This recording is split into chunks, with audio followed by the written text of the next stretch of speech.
Hallelujah, praise the Lord. आज के इस एपिसोड में आप सभी का मैं स्वागत करती हूँ। प्रियो, आज बहुत ही खूबसूरत और सामर्थी वचन परमेश्वर आपको देने पर है, जिसके द्वारा आप जान जाओगे कि आप अब पहले के समान नहीं हो। आपको प्रभु ने नया किया है। पर यीशु मसीह क्यों इस संसार में आए, कौन है और कैसे वो आपको मृत्यु से बचा सकते हैं। हालेलुया। प्रियो, आप जानते हैं यीशु मसीह जब से इस पृथ्वी पर आए, उनके सताने वाले बहुत अधिक थे। बहुत से लोग थे, फरीसी, उस समय के व्यवस्थापक, जो यीशु मसीह को, उनकी बातों को रिसीव नहीं कर पा रहे थे। वो उन बातों को एक्सेप्ट नहीं करते थे। वो सोचते थे कि ये परमेश्वर के विरोध में बातें करता है। वो विश्वास नहीं करते थे कि ये परमेश्वर की ओर से आया है। इसीलिए यीशु मसीह ने एक स्थान पे कहा, मैं वापस जाता हूँ, तुम मुझे ढूंढोगे और अपने पापों में मरोगे। और इस बात को उन्होंने आगे क्लैरिफाई करा। कैसे? उन्होंने कहा, तुम अपने पापों में मरोगे। क्यों? क्योंकि मैं ऊपर का हूँ, तुम इस बात पर विश्वास नहीं करते। मैं ऊपर से आया हूँ, मैं पिता की ओर से आया हूँ, तुम इस बात पर विश्वास नहीं करते। तुम संसार की बातों पर विश्वास करते हो, इसलिए अपने पापों में मरोगे। जो यीशु पर, उसकी बातों पर विश्वास नहीं करता, वो संसार का है। और यीशु मसीह उस समय भी लोग रिसीव नहीं करते थे, विश्वास नहीं करते थे। उस समय के फरीसी, उस समय के मंदिर के, जो परमेश्वर का मंदिर था, वहाँ के जो सरदार थे, जो लोग थे, महायाजक थे, वो विश्वास नहीं करते थे। पर उसके बाद भी बहुत से ऐसे लोग थे यरूशलेम में जिन्होंने यीशु मसीह पर विश्वास किया और उसे उद्धारकर्ता स्वीकार किया। जिन्होंने विश्वास किया कि जो प्रोफेसी यशाया ने की थी, जो प्रोफेसी भविष्यवक्ताओं ने की थी, ये वही है। और जिन्होंने विश्वास किया, उन्होंने उद्धार पाया। आज भी वही है प्रियो। आज भी बहुत से लोग यीशु मसीह को सता रहे हैं। जी हाँ, आप जानते हैं यीशु मसीह ने एक स्थान पे कहा, जब शाऊल कलीसियाओं में से लोगों को सताता था, यीशु मसीह ने क्या कहा? तू मुझे क्यों सताता है? जो परमेश्वर के लोगों को सताता है, वो यीशु को सताता है। यीशु मसीह ने वहां पे कहा, हे शाऊल, तू मुझे क्यों सताता है? आज भी लोग यीशु मसीह को सता रहे हैं, उस पर विश्वास नहीं कर रहे। प्रियो, यदि आप मेरे साथ एक स्थान से निकालेंगे, यूहन्ना की पुस्तक, उसका 8वां अध्याय, बड़ी खूबसूरत यहाँ पर एक चित्र है। बहुत खूबसूरत यहाँ पर कुछ समझाया गया है, कुछ बताया गया है। और मैं विश्वास करती हूँ जब आप इसकी गहराई में उतरोगे, आप इसे समझोगे, आपके बंधन टूट जाएंगे। हालेलुया। प्रियो, यूहन्ना 8 उसके पहले पद से हम देखेंगे, इस प्रकार लिखा है, परंतु यीशु जैतून के पहाड़ पर गया। इस स्टार्टिंग यहाँ से होती है। आप जानते हैं, अगर आप इससे पहले के चैप्टर को पढ़ेंगे और सीखेंगे, पढ़ेंगे, तो आपको पता चलेगा यहाँ पे कुछ लोगों को, सिपाहियों को यीशु मसीह को पकड़ने भेजा गया था। उन सिपाहियों ने जब यीशु मसीह को बातें करते सुना, जब कुछ बातों को देखा, वो वापस लौट आए और फरीसी कहने लगे, तुम उसे क्यों नहीं पकड़ के लाए? तो सिपाहियों ने कहा, कोई ऐसी बातें नहीं करता जैसे वो करता है। उनमें फूट पड़ गई थी। कुछ लोग विश्वास करने लगे थे, कुछ लोग संदेह करने लगे थे, बट कुछ फूट पड़ गई थी। और फरीसियों ने यहाँ पर एक नया ट्रैप बुना, एक नए तरीके से यीशु मसीह को फंसाना चाहा। आप देखिए क्या लिखा है, परंतु यीशु जैतून के पहाड़ पर गया। इसके बाद यीशु मसीह प्रार्थना करने को जैतून के पहाड़ पर गए। और बहुत ही खूबसूरत बात मुझे एक लगती है यीशु मसीह के बारे में, जो सीखने की है, कि चाहे यीशु मसीह आश्चर्य कर्म करें, 4000 की 5000 की भीड़ को भोजन कराया, चाहे यीशु मसीह आश्चर्य कर्म करे, वो पहाड़ पर जाते और प्रार्थना करते थे। चाहे यीशु मसीह को चेले चुनने हो, वो पहाड़ पर जाते और प्रार्थना करते थे। चाहे यीशु मसीह के विरोध में लोग युक्तियां निकाल रहे हो, वो पहाड़ पर जाते और प्रार्थना करते थे। सीखने की बात है प्रियो। चाहे आपके जीवन में कुछ भी चल रहा हो, लोग सता रहे हो, लोग बुरा भला कह रहे हो, आपके परिवार की परिस्थितियां बिगड़ी हुई हो, पहाड़ पर जाइए, प्रार्थना करिए। मैं आपको लिटरली पहाड़ पर जाने के लिए नहीं कह रही हूँ। पहाड़ दिखाता है संसार से ऊंचाई की तरफ। पृथ्वी से पहाड़ ऊंचे की ओर जाते हैं, नीचे से ऊपर। प्रार्थनाओं का जीवन ऊपर की ओर जाता है। नीच जो संसार का है वो संसार की बातें करता है, पर जो पहाड़ पर जाके प्रार्थनाएं करता है वो परमेश्वर की बातें करता है। उसका विश्वास परमेश्वर पर होता है, वो घबराता नहीं चीज़ों को देखकर। और यही यीशु मसीह के विषय में है। कुछ भी वो करते थे, कुछ भी उनके जीवन में होता था, वो पहाड़ पर जाकर प्रार्थनाएं करते थे और वहाँ से सामर्थ हासिल कर फिर नीचे आकर उन कामों को करते थे, उन आश्चर्य कर्मों को, उन अद्भुत कामों को वो किया करते थे। लिखा है जब ये घटना घटी, जब सिपाही उसे पकड़ने आए और बहुत से वाद विवाद, बहुत सी बातें हुई, लिखा है परंतु यीशु जैतून के पहाड़ पर गया और फिर फरीसियों ने एक जाल बुना। देखिए क्या किया, भोर को वो फिर मंदिर में आया, सब लोग उसके पास आए और वो बैठकर उन्हें उपदेश देने लगा। पहाड़ पर गया, प्रार्थना करी और भोर को, इसका अर्थ ये बहुत समय तक उसने प्रार्थना करी, हो सकता है पूरी रात उसने प्रार्थना करी हो। भोर को लिखा है वो भोर को वो फिर मंदिर में आया, सब लोग उसके पास आए, वो बैठकर उन्हें उपदेश देने लगा। फिर लिखा है तब शास्त्री और फरीसी एक स्त्री को लाए जो व्यभिचार में पकड़ी गई थी और उसको बीच में खड़ा करके यीशु से कहा। अब फरीसी और सदूकी हमेशा कुछ ना कुछ ऐसी युक्ति निकालते थे कि वो कैसे यीशु को फंसाए, उसकी बातों में फंसाए, कैसे लोगों के सामने प्रूव करे कि ये गलत है, कैसे लोगों के सामने इस बात को प्रकट करें कि ये जो अपने आप को परमेश्वर का पुत्र कहता है, ये जो कहता है कि मैं परमेश्वर की ओर से आया, ये गलत है। वो प्रूफ करना चाहते थे। उन्होंने क्या किया, एक स्त्री को व्यभिचार में पकड़ा और उसे लेकर बीच में भरी सभा में जहाँ यीशु उपदेश दे रहे थे उनके बीच में लाकर खड़ा कर दिया। और लिखा है चौथा पद कहता है हे गुरु, यह स्त्री व्यभिचार करते पकड़ी गई है। व्यवस्था में मूसा ने हमें यह आज्ञा दी है कि ऐसी स्त्रियों पर पथराव करें, अतः तू इस स्त्री के विषय में क्या कहता है। उन्होंने यीशु मसीह को परखना चाहा, स्त्री को लाकर बीच में खड़ा कर दिया जो व्यभिचार में पकड़ी गई थी। आप जानते हैं व्यभिचार क्या है। अपने पति के होते हुए यदि कोई वो स्त्री गलत संबंधों में थी, उसमें पकड़ी गई तो उसे लाकर बीच में खड़ा कर दिया। हो सकता है उसका पति भी ना हो, गलत चीज़ों में वो इन्वॉल्व हो, उसे ला के बीच में खड़ा कर दिया और कहा ये स्त्री व्यभिचार करते हुए पकड़ी गई है। और मूसा ने हमें व्यवस्था दी और उस व्यवस्था में लिखा है कि यदि कोई स्त्री ऐसी कार्य करते हुए पकड़ी जाए तो उस पर पथराव किया जाए। अब बता तू क्या कहता है। उन्होंने परखा। आप देखिए आगे लिखा है छठा पद कहता है उन्होंने उसको परखने के लिए ये बात कही ताकि उस पर दोष लगाने के लिए कोई बात पाए। उन्होंने परखने के लिए ये बात कही कि देखिए यीशु क्या कहता है, क्या स्त्री को बचाएगा। यदि ये बचाएगा इसका अर्थ तो ये हुआ कि ये मूसा के विरोध में, उसकी व्यवस्था के विरोध में है। और यदि ये पथराव करेगा इसका अर्थ है ये भी स्त्री को मार डालेगा, ये भी दंड की आज्ञा देगा। भीड़ वहां पर थी, भीड़ भी कंफ्यूज हो गई, क्या करना चाहिए, कैसे करना चाहिए, यीशु मसीह अब क्या करेंगे। सबकी आंखें यीशु की ओर लग गई, अब ये क्या डिसीजन लेगा। एक स्त्री जो व्यभिचार करते पकड़ी गई, मूसा ने व्यवस्था में लिखा है, परमेश्वर ने स्वयं कहा है इसको पथराव करके मार दिया जाए।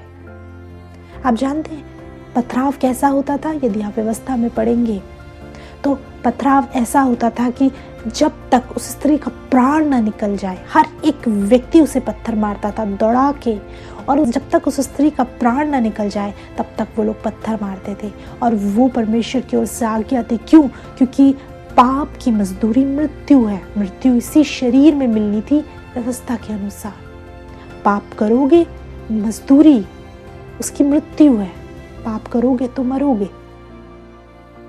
और आप जानते हैं ये व्यवस्था बड़ी कठोर थी, परमेश्वर ने दी जरूर पर थी बड़ी कठोर, क्योंकि लोगों को अपने पापों के प्रायश्चित के लिए बार बार बलिदान लेके आना पड़ता था। वो बार बार सिन में गिरते थे, पाप करते थे और बार बार बलिदान लाते थे, उन्हें लाना पड़ता था क्योंकि पाप की मजदूरी मृत्यु है, वरना पाप उन्हें मृत्यु की ओर लेके जा रहा था। ऐसे ये स्त्री, अगर आप ध्यान से देखें, दंड की आज्ञा इस पर आ चुकी है, व्यवस्था के अधीन है। मूसा की व्यवस्था के अधीन है। परमेश्वर ने जो व्यवस्था मूसा को दी, जो उस समय वो लोग फॉलो करते थे, जिसको मानना बहुत ज़रूरी था, उसके अधीन थी, वो पाप में पकड़ी गई थी, व्यवस्था के अधीन है। अब लोगों ने, फरीसियों ने ये बात यीशु को परखने के लिए कही, पर आप देखिए यीशु मसीह ने क्या किया। लिखा है, परंतु यीशु झुककर उंगली से भूमि पर लिखने लगा। 7वां पद कहता है, जब वे उससे पूछते ही रहे तो उसने सीधे होकर उनसे कहा। वे उससे बार बार पूछते रहे, बता प्रभु, हम क्या, बता इसका इस स्त्री के साथ क्या करना चाहिए, बता। फिर लिखा है, तुम में से जो निष्पाप हो वही पहले उसको पत्थर मारे। तुम में से जो निष्पाप हो, वो बड़ा कठिन बात बोल दी यीशु मसीह ने कहा, तुम में से जो निष्पाप हो। उस स्त्री को लाकर बीच में खड़ा कर दिया गया। पूछते रहे कि प्रभु बता, हम क्या करें इस स्त्री के साथ, पता परखना चाहते थे उसे। यीशु मसीह उठे और कहा, तुम में से जो निष्पाप हो, जिसने कोई पाप नहीं किया, वो इसे पहला पत्थर मारे। सबसे पहले वो उठाकर मारे जिसने कोई पाप नहीं किया। देखिए आगे क्या हुआ। 8वां पद कहता है, और फिर झुककर भूमि पर उंगली से लिखने लगा। परंतु वे ये सुनकर बड़ों से लेकर छोटों तक एक एक करके निकल गए और यीशु अकेला रह गया और वो स्त्री वहीं बीच में खड़ी रह गई। क्या हुआ प्रियो, यहाँ पे यीशु मसीह ने कहा, तुम में से जो निष्पाप है पहला पत्थर वो मारे। और जानते हैं, लिखा है बड़ों से लेकर छोटों तक एक एक करके सब निकल गए। सबने पाप किया था, कौन पत्थर को उठा के मारता। बड़ी सोचने की बात है। वो फरीसी जो व्यवस्था को बहुत निष्ठा से फॉलो करते थे, जो सप्ताह में 2 दिन उपवास किया करते थे, जो दान दिया करते थे, जो दसवांश भंडारों में लाया करते थे, जो प्रचार किया करते थे, जो लोगों को व्यवस्था माननी सिखाया करते थे, जो धर्म गुरु थे, वो भी उसे पहला पत्थर ना मार सके। वो भी वहां से चले गए। वो जो लोग वहां पर बैठे थे, जो यीशु को सुन रहे थे, वो भी वहां से चले गए। लिखा है बड़ों से छोटों तक, छोटे से छोटे भी वहां पर पापी थे। कोई भी उसे पहला पत्थर ना मार सका। सबसे पहली बात प्रियो, इस पृथ्वी पर सब ने पाप किया है। कोई पवित्र नहीं, कोई धर्मी नहीं। वचन में स्थान पर साफ लिखा है, सब ने पाप किया, कोई धर्मी नहीं, कोई परमेश्वर को खोजने वाला नहीं। सब पापी हैं। उस स्त्री को पत्थर मारने के लिए यीशु मसीह ने कंडीशन रखी थी, जो निष्पाप वो पहला पत्थर मारे जिसने कोई पाप ना किया हो। और हम देख रहे हैं कि कोई भी वहां पर ऐसा नहीं जो पहला पत्थर उठा सके। उन्हें अपने सिन्स याद आ गए, अपने गुनाह याद आ गए। हर एक को अपना गुनाह याद आया कि हाँ, दुनिया को दिखाने के लिए कुछ भी हो, लेकिन भीतर मेरे पाप है, मैं पत्थर नहीं मार सकता। एक एक करके सब चले गए। प्रिय, हो सकता है आज के समय में बहुत से लोग बाहर से कुछ भी दिखाते हो। हम बहुत धर्मी हैं, हम दान पुण्य करते हैं, हम दसवांश देते हैं, प्रभु के भवन में जाते हैं, हम बहुत से ऐसे कामों को करते हैं जिससे दुनिया सोचती है कि हम धर्मी हैं। हम हो सकता है बहुत अच्छा प्रचार करते हैं, वो लेकिन परमेश्वर आपके हृदय को जानता है, उससे आप झूठ नहीं बोल सकते। इन लोगों को अपना पाप याद आ गया, क्योंकि हर व्यक्ति अपने आप को बहुत बेहतर जानता है।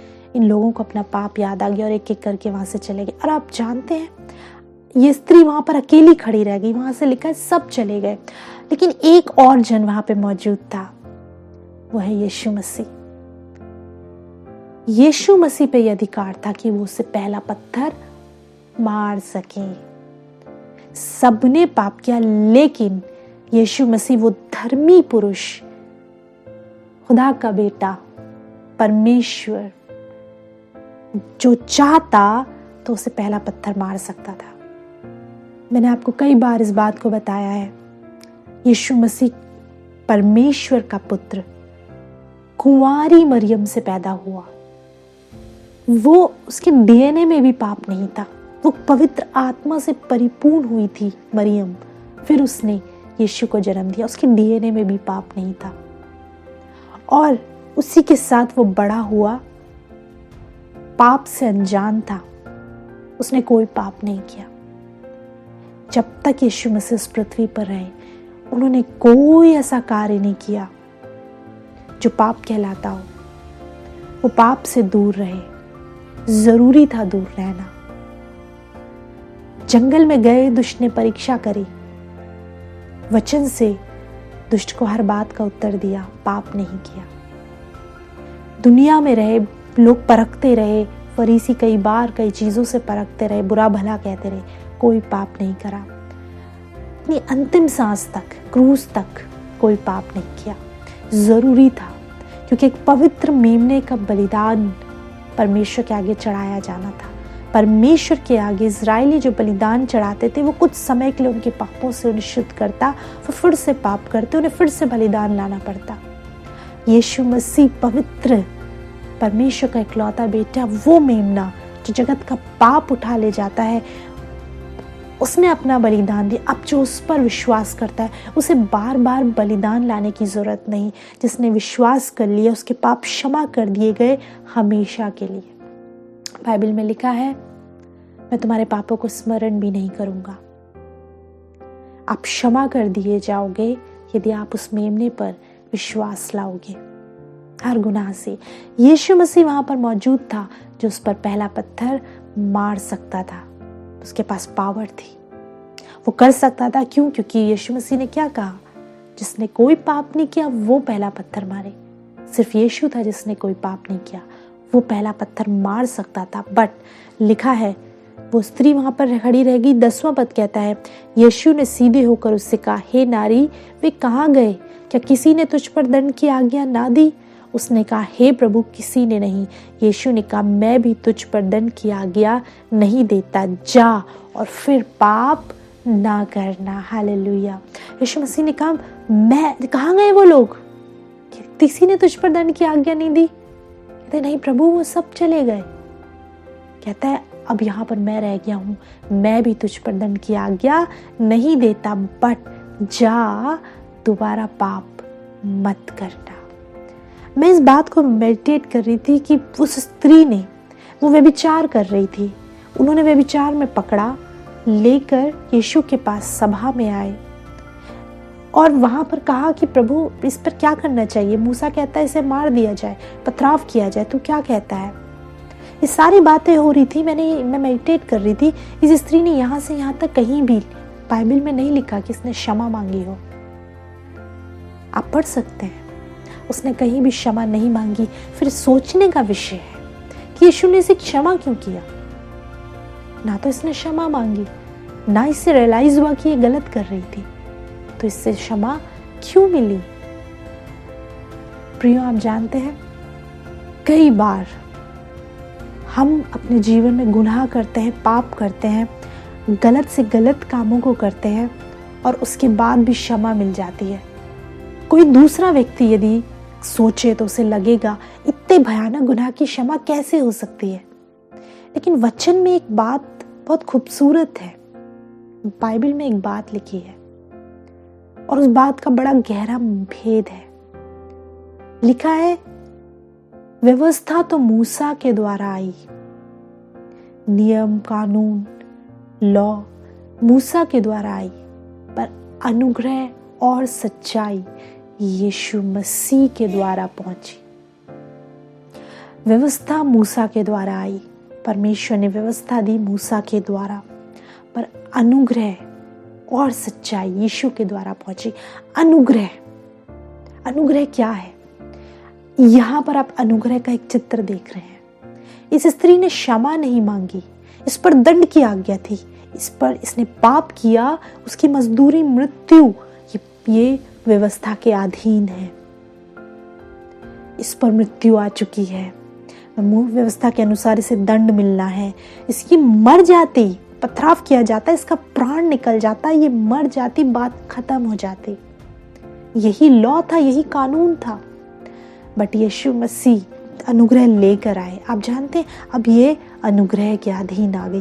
यीशु मसीह ने कहा, मैं तुझे दंड दे सकता हूँ बट मैं नहीं देता, जा दोबारा पाप मत करना। यह अनुग्रह के बादल के नीचे है, व्यवस्था के बादल से हटकर अनुग्रह के बादल के नीचे। अब आप जानते, रिपेंटेंस इसने किया नहीं, इसने कोई क्षमा नहीं मांगी, कोई पछतावा नहीं था इसे यहाँ तक। लेकिन इसके बाद ये इस बात से आश्चर्यचकित रह गई होगी कि मुझ पर दंड आ चुका था। इसकी रूह कांप रही होगी कि अब पथराव किया जाएगा और मुझे मार दिया जाएगा। ये कांप रही होगी, थरथरा रही होगी, ये परेशान होगी, विचलित होगी। अब क्या होगा, मेरा जीवन का अंत हो गया। मैं जिस गुनाह को कर रही थी, पाप को कर रही थी, अब उसकी दंड मेरे ऊपर आ चुका है और ये लोग मुझे मार डालेंगे। बट सब लोग जब वहां से चले गए, अब यीशु दंड दे सकता था, लेकिन यीशु मसीह ने उसे बचा लिया मृत्यु से। यीशु मसीह ने उससे बचा लिया, उस मृत्यु से जो उस पर आ गई थी, बचा लिया और वो आ गई अनुग्रह के अधीन। अब अनुग्रह के अधीन आ गई है। प्रियो, अनुग्रह क्या है? क्या समझते हैं आप अनुग्रह के विषय में? अनुग्रह ग्रेस, जो हम मांग नहीं रहे वो हमें मिल जाए, जिस चीज को हम डिजर्व नहीं करते। सबसे करेक्ट वर्ड होगा, हम डिजर्व नहीं करते, हम योग्य नहीं है जिन चीजों के, वो हमें मिल जाए, ये अनुग्रह है। उस क्षमा के वो योग्य नहीं थी, उस दया के वो योग्य नहीं थी, वो पापी थी, मृत्यु आ चुकी थी, सजा मिलनी ही मिलनी थी। अनुग्रह ने बचा लिया, उस ग्रेस ने उसे बचा लिया। यीशु मसीह के द्वारा ग्रेस पहुंचा है प्रियो, यीशु मसीह के अनुग्रह के द्वारा हम बचाए गए हैं। मैं आपको बताना चाहती हूँ, आप और मैं, हम लोग जितने गुनाह कर चुके हैं, कर रहे हैं, आप जानते हैं उसका दंड मृत्यु ही है। क्लियर है बाइबल, पाप की मजदूरी मृत्यु, पाप करोगे मरोगे। इसीलिए आज इस संसार में बहुत से लोग, हर जाति हर संप्रदाय के लोग उस पापों से मुक्ति चाहते हैं, आजाद होना चाहते हैं पापों से। क्यों?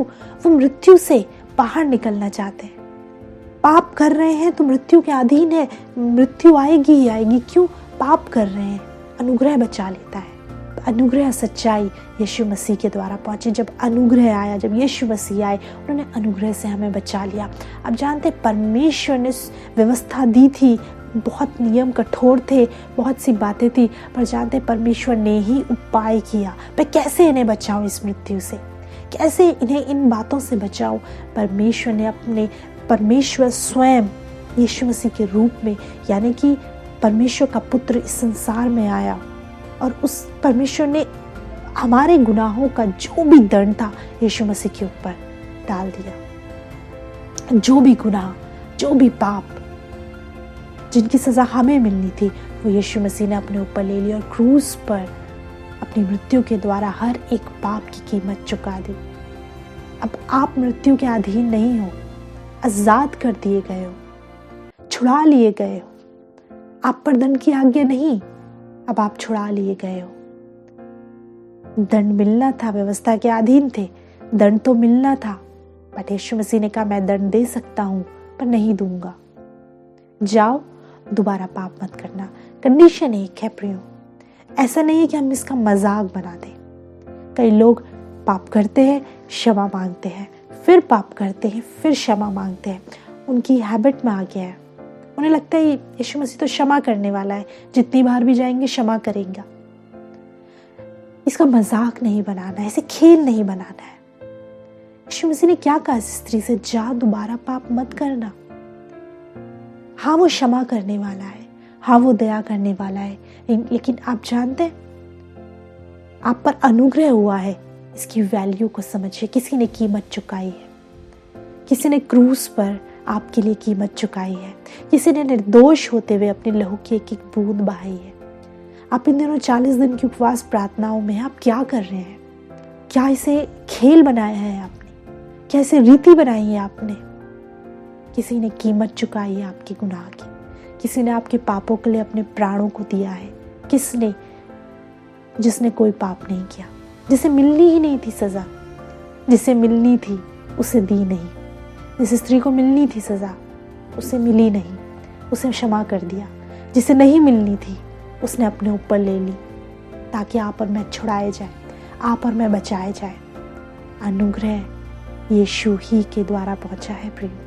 पापों से मुक्ति यीशु ही दिला सकते हैं, आज़ाद कर सकते हैं। तुम स्वतंत्र होने के लिए बुलाए गए हो, तुम्हें बुलाया गया है, तुम स्वतंत्र हो।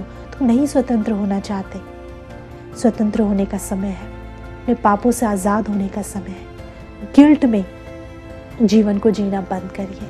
कोई है जो सिर्फ इसलिए आया कि आपको उस गिल्ट, उस पाप के बंधन से आज़ाद कर सके। कोई है जो आपको आज़ाद कर सकता है। उसके कदमों में आए, उससे क्षमा मांगे, हर अपने गुनाह, अपने पाप से आज़ाद होइए। दोबारा पाप मत करिए। हालेलुया। अपनी आँखों को बंद करेंगे, प्रार्थना करेंगे। पिता, हम धन्यवाद करते हैं सच में यीशु मसीह आपका, कि आपने हमारे गुनाहों के लिए क्रूस पर एक भारी कीमत चुकाई है। हाँ यीशु, धन्यवाद करते हैं कि हर एक बंधन से आपने आज़ाद किया है।